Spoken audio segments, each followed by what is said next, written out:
नमस्कार, नमस्ते। Radio KGMU गूंज 89.6 मेगाहर्ट्ज पर मैं हूं आपके साथ सुरभि। आप सुन रहे हैं गूंज नंबर 1 और गूंज नंबर 1 पे अब वक्त हो गया है स्वास्थ्य बान का। स्मार्ट और केजीएमयू की ये एक पहल स्वास्थ्य बान, जिसमें हम चर्चा करते हैं आपके स्वास्थ्य को लेकर, जिसमें हम चर्चा करते हैं टीबी और उसके उपचार के बारे में, बात करते हैं कोविड के उपयुक्त व्यवहार और टीकाकरण के बारे में, और इसके साथ साथ हम बात करते हैं जच्चा बच्चा के स्वास्थ्य और पोषण को लेकर, ताकि कोई भी नवजात शिशु और उसकी माँ किसी भी तरह की परेशानी से ना गुजरे। अगर आपके मन में भी इसको लेकर कोई सवाल है तो आप हमें व्हाट्सएप कर सकते हैं 8887019138 पर। और आज स्वास्थ्य बान में जच्चा बच्चा के स्वास्थ्य और पोषण को लेकर बात करने के लिए हमारे साथ हैं किंग जॉर्ज मेडिकल यूनिवर्सिटी के स्त्री एवं प्रसूति विभाग से professor doctor Anju Agarwal. Ma'am welcome to the studio.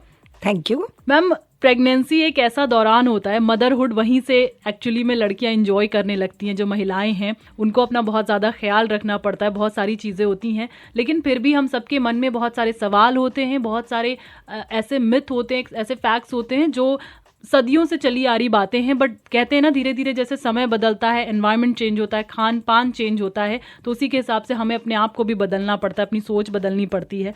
तो जब एक टाइम आता है, जब एक महिला को पता चलता है कि वो प्रेग्नेंट है, तो मैम डूज एंड डोंट्स की अगर हम बात करें तो क्या चीज़ें प्रेगनेंसी के दौरान हमें करनी चाहिए और कौन सी ऐसी चीज़ें हैं जिनसे बिल्कुल दूर रहना चाहिए? प्रेगनेंसी के दौरान हमें अपने खान पान का ध्यान रखना है, समय समय पे दिखाना है। हर बार ये ध्यान रखें जब आप दिखाने जाएं तो आपका ब्लड प्रेशर और आपका वज़न अवश्य लिया जाए, क्योंकि प्रेगनेंसी में ब्लड प्रेशर बढ़ने का खतरा रहता है, ख़ास तौर से जिनके पहला बच्चा है। तो ब्लड प्रेशर पर ऐसा नहीं है कि पहले ही बच्चे में नपना है, हर बच्चे में हर बार जब आप दिखाने जाएं अवश्य नपना है। और अगर आपके पास घर पर सुविधा है ब्लड प्रेशर नापने की तो बिल्कुल उसे नाप के अपने पास एक कागज़ पे नोट करते रहिए, कम से कम सप्ताह में एक बार। इससे ज़्यादा आवश्यकता होगी तो डॉक्टर आपको स्वयं बताएगा। और इसके अलावा हल्का फुल्का व्यायाम आप अवश्य करिए, जैसा कि अभी कहा, टहलिए ज़रूर। बहुत ज़्यादा समय पर आराम भी अवश्य करिए। रात में कम से कम 8 घंटे और दोपहर में कम से कम 2 घंटे लेट के आराम करिए। जब भी लेटें बाईं करवट से ही लेटें, सीधा ना लेटें, क्योंकि जब आप सीधा लेटते हैं तो बच्चे को खून का प्रवाह कम मिलता है और बच्चे को थोड़ा ऑक्सीजन की कमी होती है। बाईं करवट से जब आप लेटते हैं तो बच्चे को खून का प्रवाह अच्छा मिलता है। बाकी हमेशा ध्यान रखिए, हल्के कपड़े पहनिए जिसमें आपका बहुत दम ना घुटे। गर्मी हमारे यहाँ बहुत होती है तो उसमें लूज़ कॉटन के कपड़े अगर आप पहनेंगी। पानी अवश्य खूब पीती रहिए हमेशा ड्यूरिंग प्रेगनेंसी भी। पानी की जगह कोल्ड ड्रिंक्स ना पीजिए, हेल्दी चीज़ें आप पी सकते हैं, नारियल पानी पी सकते हैं, मट्ठा पी सकते हैं और बाकी फ्रेश जूस पी सकते हैं। पर फिर हम कहेंगे जूस के मुकाबले अगर आप फल खा लें तो आपके लिए ज़्यादा सेहतमंद है, और पानी पीजिए। और ऐसी कौन सी चीज़ें हैं मैम जिनसे दूर रहना चाहिए? जैसे कि बहुत ज़्यादा कई बार कुछ वर्किंग लेडीज़ होती हैं जो ऑफिस जाती रहती हैं और वो कोशिश करती रहती है कि एंड टाइम जब तक हम जा पा रहे हैं तब तक हम ऑफिस जाएं। तो ऐसे वर्किंग वुमेंस के लिए आप कुछ प्रिकॉशंस, रास्ते में जाती हैं या ट्रैवल करती हैं जो लोग, या खुद गाड़ी चला के जो लोग जाती हैं, उनके लिए क्या कहना चाहेंगे? वो बस ये ध्यान रखें कि कहीं एक्सीडेंट ना हो, आराम से गाड़ी चलाएं, जब भी चलें आराम से चलें। अगर ऊबड़ खाबड़ है तो हमेशा हाई हील के जूते ना पहने, सिंपल जूते पहने जिससे कि गिरने की संभावना कम रहे और पैरों को भी आराम मिले। काम करने में अगर आपको कोई कॉम्प्लिकेशन नहीं है तो कोई ऐसी परेशानी नहीं है। यदि कॉम्प्लिकेशन होगा तो डॉक्टर आपको अपने आप ही कहेंगे कि आपको आराम करने की आवश्यकता है। अच्छा, प्रेगनेंसी के दौरान ऐसी कुछ चीज़ें होती होंगी जो होना लाजमी है, नॉर्मल होता है कि ये शरीर में ये बदलाव होंगे या इन जगहों पे पेन तो होना ही होना है, बट जो होते हैं कुछ लोग जिनके साथ बड़े बुजुर्ग नहीं हैं या जो बेचारी इस टाइम पे अकेली हैं, इस वक्त वो जिनका सहारा इस वक्त सिर्फ आप ही है, तो कुछ ऐसे चेंजेस अगर उनको बॉडी में दिख रहे हैं या फ्रीक्वेंटली इन जगह पे पेन हो रहा है, चाहे वो जॉइंट पेन हो या पैरों में दर्द हो, तो उन चीज़ों को उन्हें अवॉइड करना चाहिए कि ये तो होते ही हैं, they have to face this thing. देखिए, एक तो शुरू के महीनों में सभी को पता है कि थोड़ा उल्टी होने की संभावना ज़्यादा रहती है। थोड़ी बहुत उल्टी हो रही है तो कोई ऐसी बात नहीं है, लेकिन अधिक हो रही है तो अवश्य डॉक्टर को दिखाएं। उसे अवॉइड करने के लिए बहुत अच्छा है कि सुबह जब आप जैसे ही नींद खुले सबसे पहले कुछ ड्राई बिस्किट आप खा लीजिए, पलंग के पास ही रखिए और उठने के पहले ही खा के उठें तो अधिकतर उल्टी कंट्रोल करने में मददगार होता है। वो दवा की आपको आवश्यकता नहीं पड़ती है उतनी। इसके अलावा थोड़ा सा ब्रेस्ट में, पूरे बॉडी में ही चेंजेस आते हैं, क्योंकि हर चीज़ आपकी बदलती है प्रेगनेंसी के दौरान। क्योंकि आपकी बच्चेदानी बढ़ रही है, उसकी वजह से थोड़ा सा आपके सारे लिगामेंट्स खिंचते हैं, जिससे कि पेट में आपको साइड में हल्का सा तनाव और दर्द महसूस होता है। और वही यूट्रस क्योंकि आपका बढ़ रहा है तो नीचे आपकी जो पेल्विक बोन है वो थोड़ा अलग अलग होती है, तो सामने बीच में थोड़ा सा आपको वहाँ भी डिस्कम्फर्ट और पेन होता है। बहुत बार आपको बाथरूम जल्दी जल्दी जाना पड़ता है क्योंकि यूट्रस आपका बढ़ रहा है, तो वो आपकी पेशाब की थैली पे दबाव डालता है, इसलिए आपको जल्दी जल्दी जाना पड़ता है। पर यदि उसके संग कोई जलन हो रही है या ठीक से खुल के नहीं हो पा रही है बाथरूम, तो अवश्य डॉक्टर को दिखा लें। पैरों में भी क्या स्वेलिंग वगैरह आती है? पैरों में थोड़ी स्वेलिंग नॉर्मली आ सकती है, इसीलिए कहा जाता है कि जब प्रेगनेंसी हो तो जब आप खाली बैठे हैं तो पैर अपने ऊपर करके ही बैठिए, बजाय कि लटका के बैठिए। पर अगर कभी भी बहुत अधिक स्वेलिंग आ रही है तो हो सकता है आप में खून की कमी हो या आपका ब्लड प्रेशर बढ़ा हो, तो इसलिए डॉक्टर से अवश्य मिल के जाँच कराएं। तो ये आपके सवालों के जवाब, आपके आंसर्स के साथ साथ ये सवाल हमारे पास आया था कि ऐसे कौन कौन सी चीज़ें होती हैं जिनको हमें समझ लेना चाहिए कि अब तो हम प्रेग्नेंट है तो ये सारी चीज़ें हमारे साथ होंगी, और एक्स्ट्रा हो रहा है, ऐसा कोई प्रॉब्लम हो रही है, ओवर पेनिंग हो रही है, तो हमें डॉक्टर से कंसल्ट कर लेना चाहिए।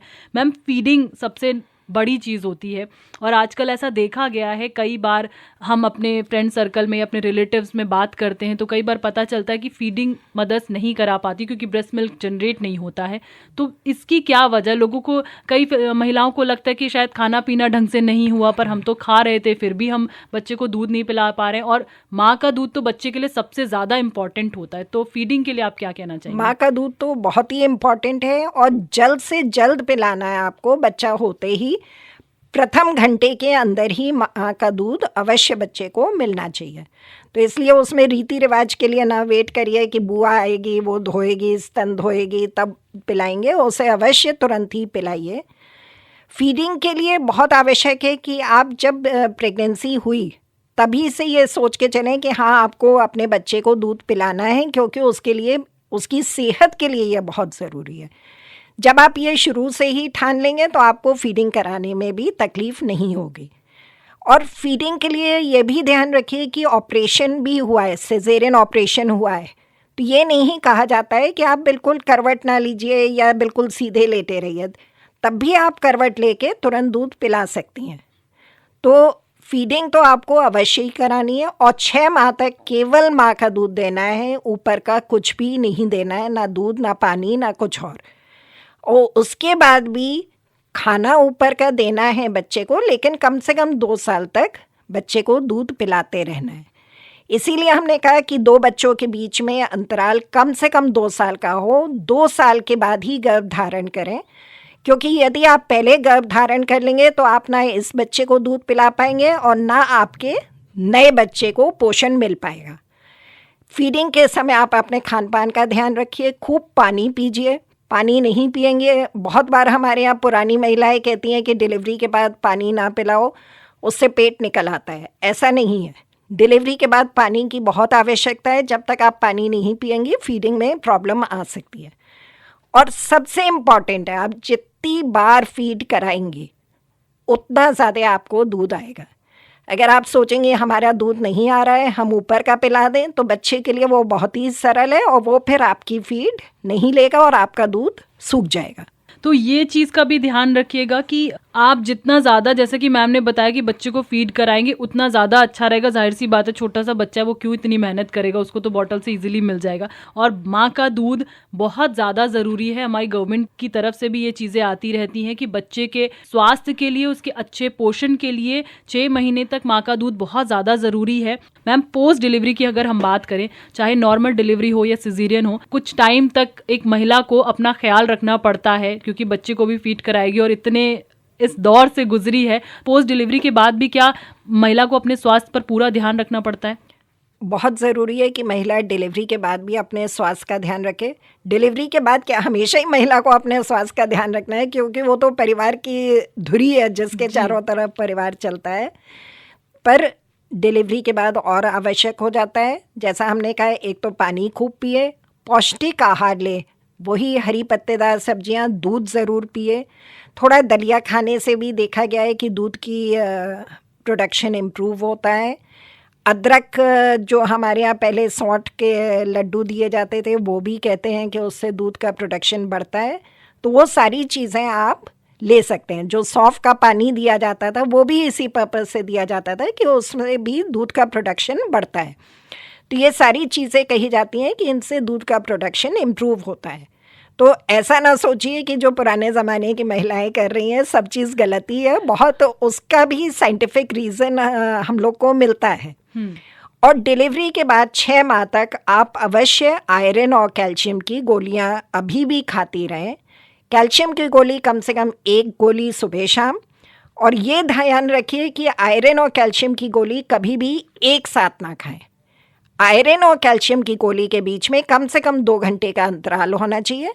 तो यदि आप कैल्शियम की गोली सुबह शाम नाश्ते और रात के खाने के संग खा रही हैं, तो आयरन की गोली 11 बजे करीब 1 गिलास नींबू पानी से लें। आयरन की गोली को कभी भी दूध, चाय, कॉफ़ी, इन सब चीज़ों के साथ ना लें, नहीं तो वो आयरन आपके शरीर को मिल नहीं पाता है। तो 6 माह तक ये ज़रूर खाती रहें, जिससे कि आपके बच्चे को भी पोषण मिले और आपकी भी हड्डियां कमज़ोर नहीं हो, क्योंकि दूध में भी कैल्शियम निकलता है। और बाकी तो ज़रूर रोज़ नहाएं। ऑपरेशन के बाद भी तीसरे दिन से हम लोग कहते हैं कि महिला को कि नहाना शुरू कर दे। टाकों पर भी साबुन लगा के पानी से धो के नहाएं, तो सफाई जितना रखेंगी अपनी और अपने बच्चे की उतना अच्छा है, इन्फेक्शन होने का डर कम है। ये ध्यान रखिए कि बहुत ज़्यादा लोग बच्चे को देखने और मिलने ना आए, हर समय बच्चे को गोदी में ना उठाएं, उससे बच्चे को इन्फेक्शन होता है। छोटी सी जान है, उसे अभी बहुत केयर की आवश्यकता होती है। और ये भी ध्यान रखिए कि डिलीवरी के बाद भी आप चलती फिरती अवश्य रहें, क्योंकि डिलीवरी के बाद हमारे पैरों में खून के थक्के जमने का डर रहता है। इसलिए बहुत ज़रूरी है, नॉर्मल डिलीवरी हुई है तो उसके 3-4 घंटे बाद ही आप चलना शुरू करिए। ऑपरेशन के भी 6 से 8 घंटे के बाद हम लोग चाहते हैं कि मरीज़ कम से कम पलंग में लेटे लेटे पैर मोड़े और सीधे करे बार बार, और 12 घंटे पर चलना शुरू कर दें। मैम, छोटे बच्चे की बात करें जो एकदम ही पैदा हुआ नवजात शिशु, उसकी अगर हम केयर की बात करें या उसके पोषण की बात करें, स्वास्थ्य की बात करें, उसको नहलाना धुलाना, कुछ लोग होते हैं वो तुरंत ही नहलाने लगते हैं बच्चे को। इतना छोटा सा बच्चा, एक टेम्परेचर मेंटेन करके रखना पड़ता है माँ के लिए भी और बच्चे के लिए भी, क्योंकि वो भी एक, अगर सिजेरियन से गुजरी है तो भी बहुत सारी चीज़ें हुई, नॉर्मल डिलीवरी में भी उसने बहुत कुछ सहा है। तो अगर हम ये मोटा मोटा प्रैक्टिकल नोट पर टेम्परेचर की बात करें तो बच्चे को कितने टेम्परेचर में रखना चाहिए? बच्चे को करीब 25 से 26 डिग्री सेल्सियस के टेम्परेचर पर रखिए। और बच्चे को तुरंत होते ही इसीलिए नहीं नहलाते हैं, क्योंकि उससे बच्चे को ठंड लगने का डर होता है। ख़ासतौर से जो थोड़े प्रीमेच्योर बच्चे होते हैं उन्हें बहुत अधिक डर रहता है, पर मैच्योर बच्चों को भी हम लोग चाहते हैं कि 2-3 दिन रुक कर ही नहलाएं। पर उसके पश्चात एक ये ध्यान रखिए, यदि आप मालिश कर रही हैं बच्चे की, तो मालिश के बाद अवश्य नहलाइए, नहीं तो वो जो तेल लगा रहता है उसमें गंदगी बैठती है। तो दादी और नानी के लिए ये स्पेशली है कि वो लोग बहुत ज़्यादा बच्चों की मालिश वगैरह करती हैं, तो उनको इस चीज़ का ध्यान रखना है। माएँ भी अगर बच्चों की मालिश कर रही हैं तो ध्यान रखिएगा कि आप उसको, कुछ नहीं तो वेट टिश्यूज़ आ गए, आप उनसे बच्चों को पोंछ दीजिए, बट बिल्कुल वैसे ही नहीं छोड़ना है। मैम, जाने से पहले आप जो लोग इस वक्त सुन रहे हैं, क्या कहना चाहेंगी? हम यही कहेंगे कि मातृत्व एक बहुत बड़ा वरदान है हम लोगों के लिए, तो उसे ऐसा ना करिए कि उससे आपको दुख मिले कि आपकी सेहत को नुकसान हो। समय से दिखाइए, जिससे कि आप भी स्वस्थ रहें, बच्चा भी स्वस्थ रहे और आपका परिवार भी खुशहाल रहे। Thank you so much ma'am, thank you so much आप लोगों के सवालों के लिए। आई होप आपके सवालों के जवाब आपको मिल गए। स्टिल अगर आपके मन में कोई सवाल है तो आप हमें 8887019138 पर पूछ सकते हैं। अगले सेशन में हम ज़रूर मैम से आपके सवालों के जवाब लेंगे। टिल देन आप अपना ख्याल रखिए, अपनी उस नन्ही सी जान का ख्याल रखिए जो कुछ टाइम बाद आने वाली है, और जो अभी अभी माँ बन गई हैं उनको हमारी तरफ से बहुत सारी बधाइयाँ। और आप भी अपना ख्याल रखिएगा और अपनी नन्ही सी जान का भी ख्याल रखिएगा। Thank you so much ma'am. स्वास्थ्य बान में अभी फिलहाल वक्त हो गया आपसे विदा लेने का। अगली बार फिर से हाजिर होंगे एक हेल्थ एक्सपर्ट के साथ। इस बीच अगर आपके मन में कोई सवाल है, आप हमें व्हाट्सएप कर सकते हैं 8887019138 पर। स्मार्ट और KGMU की पहल स्वास्थ्य बान, और हमारा एक ही लक्ष्य, आप रहें स्वस्थ और सुरक्षित। सुनते रहिए स्वास्थ्य बान, रेडियो KGMU गूंज 89.6 मेगाहर्ट्ज पर। यह है लखनऊ के दिल की धड़कन।